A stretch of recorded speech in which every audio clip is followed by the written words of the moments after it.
Bonjour à tous et ravi de vous retrouver pour cette nouvelle édition de 15 heures dont voici les faits saillants de l'actualité qui vous seront développés dans ce journal. Le chef de l'État Ismaël Omar Guelleh a condamné avec force l'attaque terroriste dirigée contre l'hôtel Hayat à Mogadiscio. Dans l'actualité également, mise en œuvre de la transformation numérique de l'administration fiscale. Et dans l'actualité internationale, nous allons parler de l'ouverture du dialogue national pour le Tchad afin d'ouvrir les voies à des prochaines élections. Bonjour à tous et nous entamons ce journal par ce communiqué émanant de la présidence dans lequel le chef de l'État Ismaël Omar Guelleh a dénoncé avec force l'attaque terroriste dirigée contre l'hôtel Hayat de Mogadiscio qui a engendré la mort de près d'une vingtaine de personnes ainsi qu'un nombre encore plus important de blessés. La tuerie perpétrée à Mogadiscio à valeur de dernière horreur en date signée par des criminels sans foi ni loi, a indiqué le chef de l'État. Leur violence est d'autant plus abjecte qu'ils ont pris pour cible d'innocents citoyens sans défense, non armés, a-t-il poursuivi. Le terrorisme est l'œuvre odieuse d'un projet voué à l'échec. Sa plus grande erreur consiste à acquérir l'assentiment public ou l'intimidation ainsi que la peur, a ensuite souligné le président de la République qui a exprimé ses condoléances attristées ainsi que l'expression parfaite de sa compassion et solidarité à son homologue Hassan Sheikh Mahmoud, au gouvernement et au peuple frère somalien ainsi qu'aux familles, proches, amis et des victimes.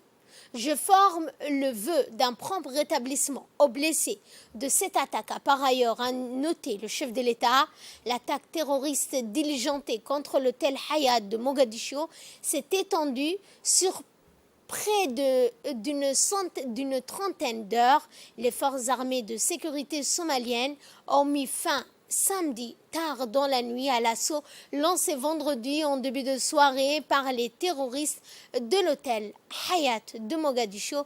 Fin de communiqué. Toujours concernant cette attaque en Somalie, au moins 20 morts dans cette attaque. Des Chebabs à Mogadiscio, les Chebabs ont pris d'assaut, rappelons-le, le populaire hôtel Hayat vendredi soir dans un échange de coups de feu et d'explosions avec des forces de sécurité avant de se retrancher dans une chambre de l'établissement. Les forces de sécurité ont sauvé des dizaines de civils, y compris des enfants, qui étaient piégés dans le bâtiment, a affirmé Mohamed Abdelkader, responsable sécuritaire, précisant que la plupart des gens ont été secourus. Les assaillants étaient toujours retranchés dans l'hôtel tôt samedi. Les coups de feu sporadiques et les fortes explosions ont été entendu dans la zone. Les témoins ont précisé qu'une seconde explosion a eu lieu quelques minutes après la première, faisant des victimes parmi les sauveteurs, les membres des forces de sécurité, les civils qui se sont précipités vers l'hôtel après la première explosion. Les Chebabs sont depuis plus de 15 ans engagés dans une insurrection contre le gouvernement fédéral somalien, ont revendiqué la responsabilité de cette attaque. Et retour à Djibouti où le ministère du Budget a reçu aujourd'hui la visite d'une délégation d'experts, de partenaires techniques internationaux dans le cadre du lancement de la mise en œuvre du projet SICTAS ou Système intégré et standardisé d'administration fiscale, et ce dans le cadre du projet d'appui à la modernisation de l'administration publique, une composante initiée par l'ENSI. La délégation des visiteurs a été conduite par le directeur du projet SICTAS, accompagné notamment de la représentante de la société Sogema Technologies et du représentant du cabinet d'expertise canadien CED, qui a permis de mettre le point sur le cahier des charges, des exigences, mais aussi de l'administration djiboutienne. Dans son intervention, le ministre a réitéré la reconnaissance pour les appuis multiformes de l'ANSI et la Banque mondiale qui ne cesse, a-t-il dit, d'apporter beaucoup pour le développement économique de notre pays. Nous l'écoutons. La cérémonie aujourd'hui consacre la mission d'inception et de démarrage du projet relatif au système intégré standardisé d'administration fiscale, le SISTAS. Je vous remercie infiniment d'être venu de si loin et de si près, en bravant la distance et la chaleur, pour participer au lancement des travaux de la mise en place de ce nouvel instrument singulier dans le ciel du numérique djiboutien, et ce dans le cadre du PAMAP, projet d'appui à la modernisation de l'administration publique, initié par l'ANSSI. Faut-il le rappeler, conformément au schéma convenu à l'issue du processus de modernisation du système d'information du ministère du Budget, notamment en ce qui concerne celui de la gestion des impôts, le projet SISTAS vise un objectif majeur, à savoir améliorer la gestion des ressources publiques. Il se construit autour de 3 composantes essentielles, notamment la gestion des finances publiques, la gestion des ressources humaines, la gestion du résultat et du suivi et évaluation.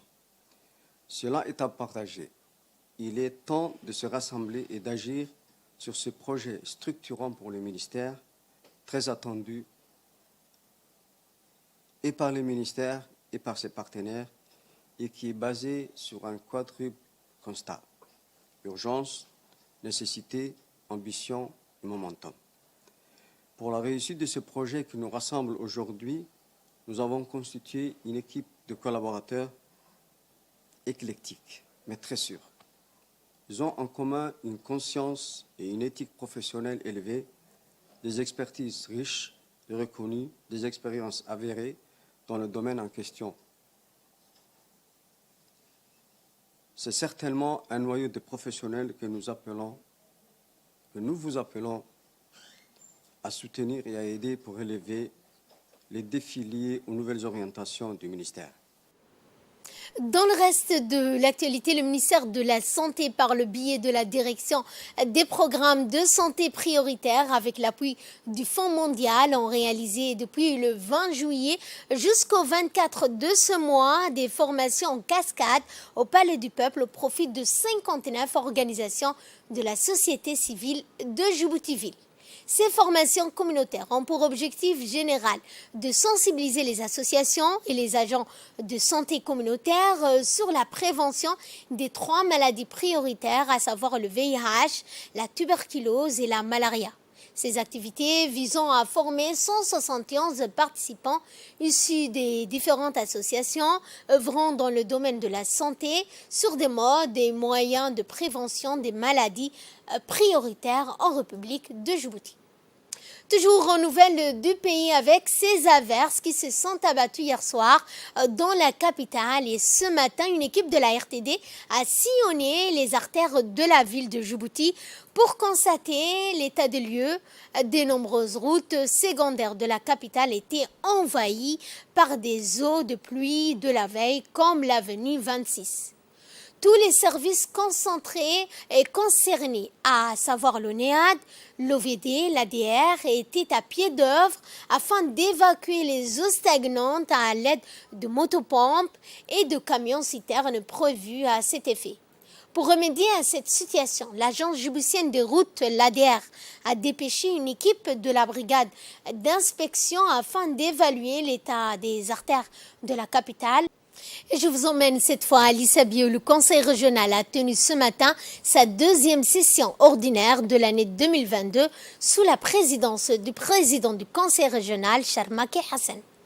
L'Assemblée a débattu sur un ensemble de points importants qui étaient à l'ordre du jour, à savoir la construction en cours des réalisations d'un projet d'antenne dans la sous-région, notamment à Ali Adé, Holhol, 3 terrains pour 3 quartiers, 3 marchés couverts pour Ali Sabié et un abattoir pour Ali Sabié, Ali Adé, Holhol, ainsi que la mise en place des panneaux de signalisation. Le président du Conseil régional a ouvert la séance par un discours fédérateur à l'endroit des élus du Conseil régional. Il a commencé ses propos d'ouverture de cette 2e assemblée par une citation très importante d'Henry Ford qui a-t-il interpellé. Se réunir est un début, rester ensemble est un progrès, travailler ensemble est la réussite.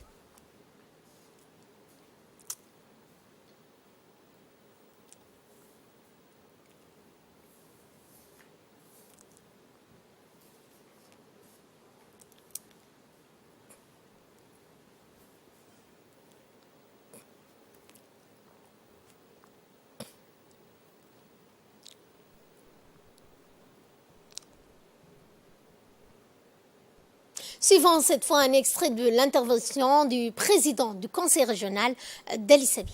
Je voudrais commencer mes propos d'ouverture de cette deuxième assemblée pour une citation très importante d'Henry Ford qui m'a interpellé. Se réunir est un début, rester ensemble est un progrès, travailler ensemble, c'est la réussite.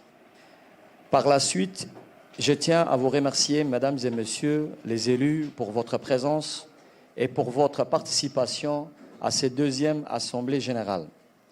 Cette Assemblée est un moment important dans la vie démocratique de notre région. Une telle Assemblée est une occasion privilégiée de partage, de débats et de réflexion pour l'avenir de notre région et surtout pour mettre en œuvre les promesses que nous avons tenues lors de nos campagnes électorales. Je suis convaincu que vous êtes ceux qui connaissent certainement le plus intimement notre région et sa population. Je souhaite aussi, en tant que président, vous rendre hommage et saluer votre dévouement pour la réussite sociale de notre région. Nous sommes confiants et conscients que nous incarnons la force de la proximité de notre société et à ce titre, nous remuerons ensemble ciel et terre pour que nous puissions tous nous épanouir dans cette mission sociale pour la réalisation des projets socio-économiques de notre région. Et de là, nous passons à ce qui domine l'actualité internationale, au chat d'ouverture du dialogue national à N'Djamena, à l'initiative de ces pourparlers devant ouvrir la voie des élections libres et démocratiques. Le chef de la junte, le général Mohamed Idriss Déby Itno, a qualifié cette conférence de moment décisif pour la nation pendant 3 semaines. 1400 délégués du gouvernement militaire, de la société civile, des partis d'opposition, des syndicats, des groupes rebelles discuteront ensemble de la paix, d'une nouvelle constitution, de la réforme des institutions du Tchad. Prévu originellement en février dernier, le dialogue national a été reporté en raison des désaccords entre les différents groupes rebelles.